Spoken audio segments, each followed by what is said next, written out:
Welcome back to Simple English Stories. I am happy you are here.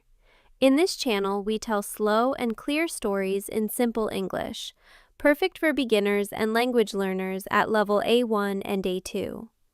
Every word is chosen carefully. Every sentence is short and clear. All you need to do is listen. Today we return to a character you already know, Sara. She lives in the city of Greenfield. She works in a library. She loves books, yellow tulips, and Saturday mornings at the Blue Cup coffee shop. You met her in episode 1. Today is a Thursday, and Thursdays for Sara are special. Sit back, relax, and let's begin. My name is Sara. I am 26 years old. I live in a small apartment on Maple Street in the city of Greenfield. I work in the public library. I love my job. Every day of the week is a little different. Monday is quiet, Tuesday is busy, Wednesday is long. Friday is always happy because the weekend is coming. But Thursday is my favorite day. On Thursday afternoons, I read stories to the children at the library. It is my favorite hour of the whole week. But first, there is the morning. I wake up at 7 o'clock. The alarm rings. I open my eyes. The room is bright. The curtains are thin and white, and the morning sun comes through them easily. Everything in my room looks soft and golden. I sit up slowly. I stretch my arms above my head. I yawn. Then I smile, because it is Thursday. I go to the bathroom and wash my face. The water is cold. It wakes me up completely. I look in the mirror. My hair is messy from sleeping. I brush it carefully until it is smooth and neat. Then I brush my teeth. I go to the kitchen. Today I want a good breakfast because it will be a long day. I take out eggs, butter, bread, and some cherry tomatoes from the refrigerator. I make scrambled eggs with the tomatoes. I make 2 pieces of toast with butter. I put everything on my favorite blue plate. I sit at the table and eat slowly. I look out of the window. The sky is very blue today, a deep, clear blue with no clouds at all. The trees on Maple Street are moving a little in the wind. Their green leaves catch the light. A cat is sitting on the wall across the street. It is orange with white paws. It sits very still and looks at the street below with serious yellow eyes. I watch it for a long time. The cat does not move. "Good morning, cat," I say quietly, even though the cat cannot hear me. I finish my breakfast and wash my plate and cup. Then I go back to my room to get dressed. I choose carefully today, a soft green dress and a light gray cardigan. I put on my comfortable brown shoes. I look in the mirror. Yes, this is right for a Thursday. I pick up my bag. Inside, my wallet, my keys, my phone, my notebook, and one more thing. A small cloth bag with a book inside.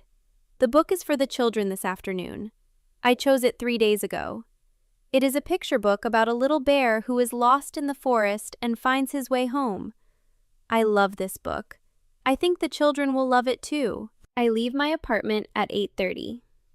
I walk down 4 flights of stairs and out onto Maple Street.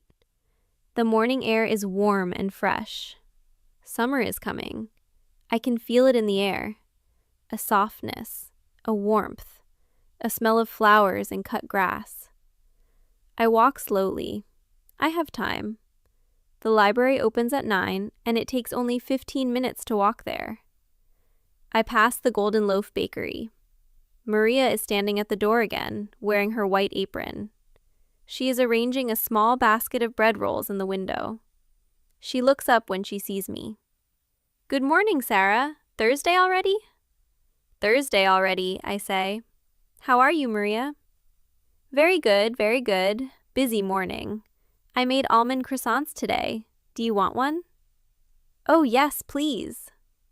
Maria goes inside and comes back with a warm almond croissant in a small paper bag. I pay for it and put it carefully in my bag. I will eat it at my desk with my morning coffee. "Have a good day," she calls after me. "You too, Maria." I continue walking. I pass the park. The fountain is running. The water catches the light and sparkles like small diamonds.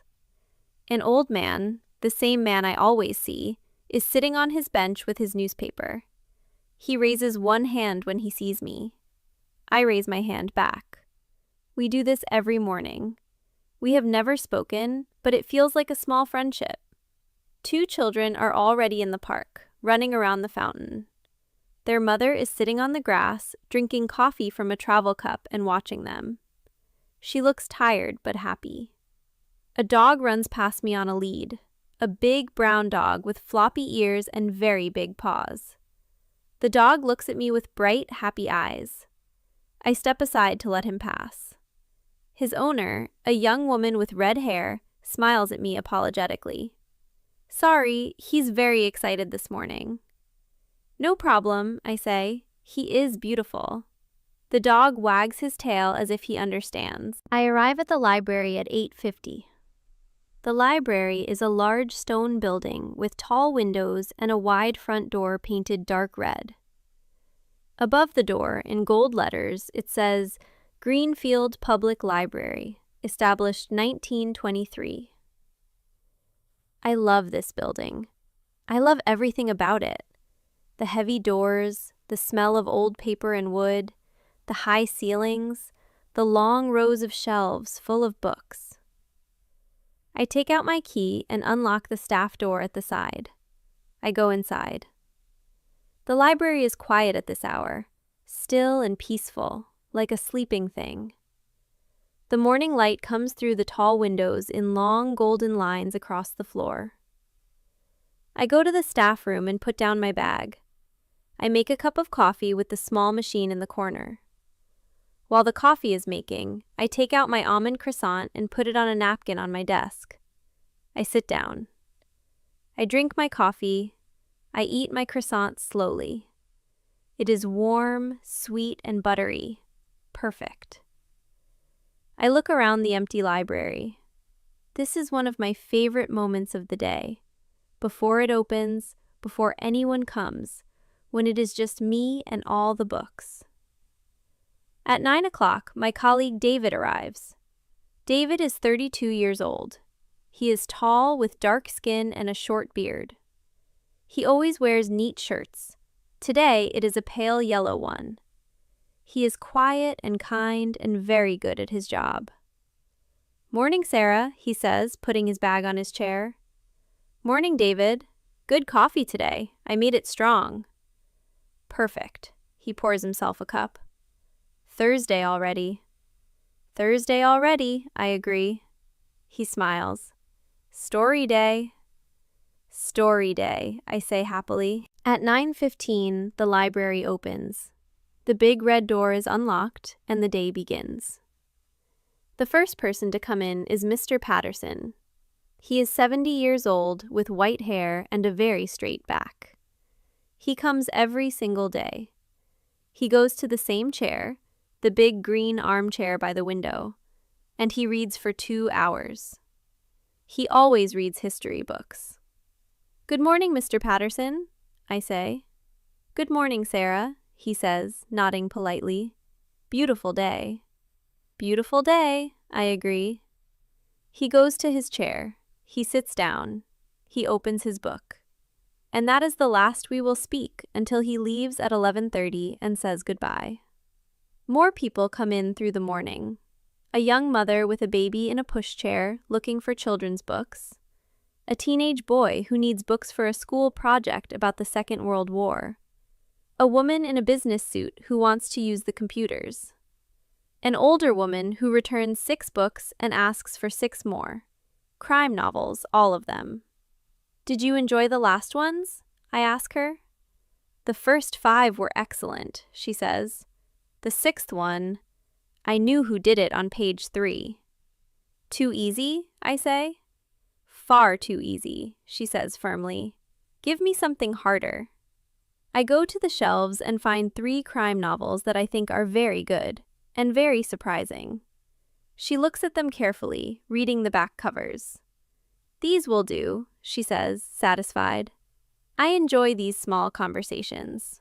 Every person who comes to the library has a story. They come for different reasons. For information, for study, for quiet, for company. But they all come because they need something. And I like helping them find it. At 1 o'clock, David and I take turns for lunch. He goes first. I sit alone at the desk and watch the library. It is quieter now. Mr. Patterson left at 11:30, as always. The teenage boy left with a pile of books. A few people are still here.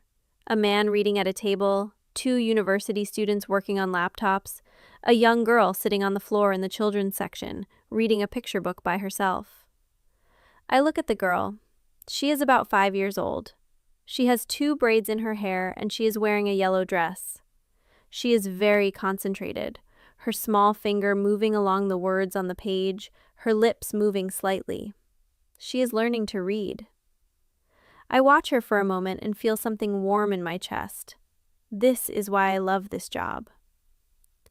When David comes back from lunch, it is my turn. I take my bag and go outside. The sun is strong now. I find a bench near the library entrance and sit down. I take out my lunch, a small container with rice salad, cherry tomatoes, and feta cheese. I made it last night. I eat slowly and look at the street. People walk past. A bus stops and opens its doors. A group of schoolchildren goes by in a line, holding hands in pairs, their teacher walking at the front. I take out my phone. I have a message from Layla, my new friend, the woman I met at the Blue Cup coffee shop 3 weeks ago. She moved to Maple Street from Morocco. We have met twice since then for coffee. Her message says, "Hello, Sara. Are you free on Saturday? I want to make shakshuka for you. I promised." I smile and write back, "Yes, I would love that. What time?" She answers immediately, 11 o'clock, my apartment, number 14, second floor. I write, "Perfect, I will bring the bread." She sends a happy face. I put my phone away and finish my lunch. I am looking forward to Saturday already. At 2 o'clock, I begin to prepare for story time. It starts at 3, but I always prepare early. I like to be ready. The story corner is in the children's section at the back of the library. It is a round space with a soft blue carpet and small colorful cushions arranged in a circle. There is a big chair at the front, the storyteller's chair. It is red and comfortable with wide armrests. I always feel important when I sit in it. I arrange the cushions in a neat circle. I count them, 12 cushions. There are usually between 8 and 12 children. I put 2 extra cushions to one side, just in case. I take the picture book from my bag. The cover shows a small brown bear standing in a dark green forest, looking up at the stars. The title is, "Bear Finds His Way Home." I open it and read through it one more time quietly to myself. I know it well by now, but I like to refresh the words in my mind. The pictures are beautiful, soft watercolor paintings in green, blue, and brown. The forest looks real. The bear looks lonely but hopeful. I think the children will love the pictures. David passes by and looks at the book. "Good choice for today," he says. "Do you think so? The bear story?" The children always love animal stories. He nods. "Good choice." I feel pleased. At 5 minutes to 3, I hear the sound of small voices in the library. The children are arriving. They come with their parents or grandparents, or sometimes with a childminder. They come in 1s and 2s and 3s. They see the story corner and they go straight to it, choosing a cushion, sitting down, looking at me with wide, expectant eyes. Today there are 10 children. The youngest is 3 years old, a tiny girl called Rosie with curly red hair and very big eyes. She always sits in the front. She always listens the most carefully. The oldest is 8, a boy called Ben, who says he is too old for picture books, but comes every single week. There are also 2 sisters called Mia and Clara, who always sit together and hold hands. A quiet boy called Sam, who never says anything but always smiles. A girl called Priya who asks many questions. Twins called Leo and Max who sit on opposite sides of the circle but make faces at each other across the cushions. A girl called Hannah who is new today. Her grandmother brings her and she looks nervous. And a boy called Oscar who already has a biscuit in his hand, even though there are no biscuits here. "Hello, everyone," I say in a warm, clear voice. "Hello, Sara," most of them say. I look at the new girl, Hannah. She is sitting close to her grandmother, holding her hand. Her eyes are big and a little afraid. "Hello," I say to her gently. "Is this your first time here?" She nods. "My name is Sara. What is your name?" "Hannah," she whispers. "Hannah, that is a beautiful name. Welcome, Hannah. I think you will like this story." She says nothing, but she loosens her hand from her grandmother's just a little. I hold up the book so all the children can see the cover. The small brown bear in the dark green forest. The star is above him. Today's story, I say slowly, is called Bear Finds His Way Home. "A bear," says Rosie from the front row. "Yes, a bear," I say. "Are you ready?" "Yes," say most of the children. "Yes," whispers Hannah. It is the first time she speaks above a whisper. Her grandmother smiles. I open the book and begin. The story is about a young bear called Bruno. One autumn day, Bruno is walking in the forest and picking berries. He walks further and further, following the best berries, and suddenly, he does not know where he is. The forest looks different. The trees are taller. The path is gone. Bruno is lost. He sits down under a big tree and feels afraid. It is getting dark. The stars are coming out, one by one, in the sky above the trees. But then Bruno remembers something his mother told him. "If you are ever lost," she said, "look for the river. The river always goes home." So Bruno stands up. He listens. And far away, very faint, very soft, he hears the sound of water. He follows the sound. Through the dark trees, past the tall rocks, over the soft moss, and slowly, slowly, the sound of the river gets louder and louder until, there it is, the river, shining silver under the stars. And on the other side of the river, Bruno can see the lights of his home. I read this slowly. I change my voice for different parts. Quiet and afraid when Bruno is lost. Brave and hopeful when he follows the river. Warm and joyful when he sees the lights of home. I hold the book up at different times so everyone can see the pictures.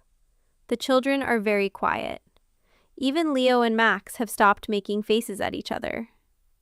Rosie is leaning forward with her mouth slightly open. Sam is smiling his quiet smile. Ben, the 8-year-old who says he is too old for picture books, has his chin resting on his hands and his eyes fixed on the page.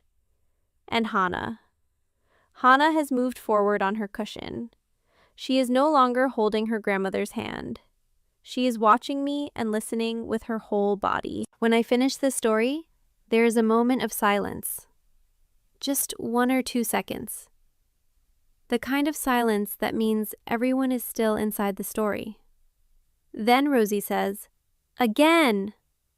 Everyone laughs, including the grandmothers and parents sitting behind the children. "Next week," I say. "We will read another story next week." "What story?" asks Priya immediately. "I don't know yet," I say. "I have to choose. Do you have any ideas?" "A story about a cat," says Rosie. "A dragon," says Max. "Something scary," says Ben, trying to sound older than he is. "A princess," says Clara. "No, a princess who fights dragons," says Mia. Her sister looks at her and nods seriously. "A princess who fights dragons," I repeat. I like that idea. Hannah raises her hand very slowly, almost shyly. Yes, Hannah, I say gently. A story about the sea, she says quietly. I like the sea. A story about the sea, I say. That is a wonderful idea. Hannah looks down at her cushion, but she is smiling. The children say goodbye one by one as their parents collect them. They put on their coats and bags. Some of them wave at me from the door. Rosie blows me a kiss, which makes me laugh. Hannah is the last to leave. She walks toward the door holding her grandmother's hand again.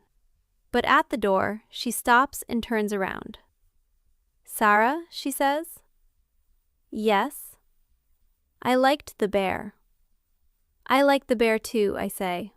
See you next week, Hannah. She nods and disappears through the door. After story time, the library is quiet again. David and I tidy up the story corner, putting the cushions back neatly, folding the small blanket that Rosie always pulls onto her lap during the story. Good session today, says David. Yes, I say. There was a new girl, Hannah. She was shy at first, but by the end she was listening so well. They always do, he says. Stories do that. Yes, I say. Stories do that. We close the library at 6 o'clock. David says goodbye and walks to his car. I put on my cardigan. The evening is a little cooler now, and walk out into the early evening light. The sky is a beautiful pale orange and pink. The sun is low. Long shadows fall across the pavement. Maple Street is busy at this hour. People coming home from work, children playing outside, shops still open with their lights on. I walk slowly. I am tired, but it is a good, full kind of tired. The kind you feel after a day that meant something. I pass the park. The fountain is still running. The old man with the newspaper is gone now. He always leaves at 4. But a young couple is sitting on the bench where he usually sits, close together, talking quietly. The orange cat, the one with the white paws, is walking along the top of the wall. It stops and looks at me. Good evening, cat, I say. The cat blinks slowly, then it walks on. I smile. I keep walking. I reach my building. I climb the stairs. 1, 2, 3, 4 floors. I unlock my door. I step inside. My apartment is quiet and warm. The yellow tulips from Saturday are still on the windowsill. They are a little older now, their petals opening wider, but they are still bright and beautiful. I change into comfortable clothes, soft trousers, a warm jumper. I fill a glass of water and drink it slowly, standing at the kitchen window, looking at the street below. Then I start to cook dinner. Tonight I make pasta, simple pasta with tomatoes, garlic, olive oil, and basil. The smell fills the whole apartment. I hum a little song while I cook. I don't know what song it is, it just comes out. I eat at my kitchen table, alone but not lonely. There is a difference. I have learned this. Alone can be peaceful. Alone can be enough. After dinner, I wash up and then I sit on my sofa with a cup of chamomile tea and my book. But before I open the book, I take out my notebook. I open it to a fresh page. I write today's date at the top, Thursday. Then I write 1. Today, Hannah came to storytime for the first time. She was afraid at the beginning. By the end, she asked for a story about the sea. 2.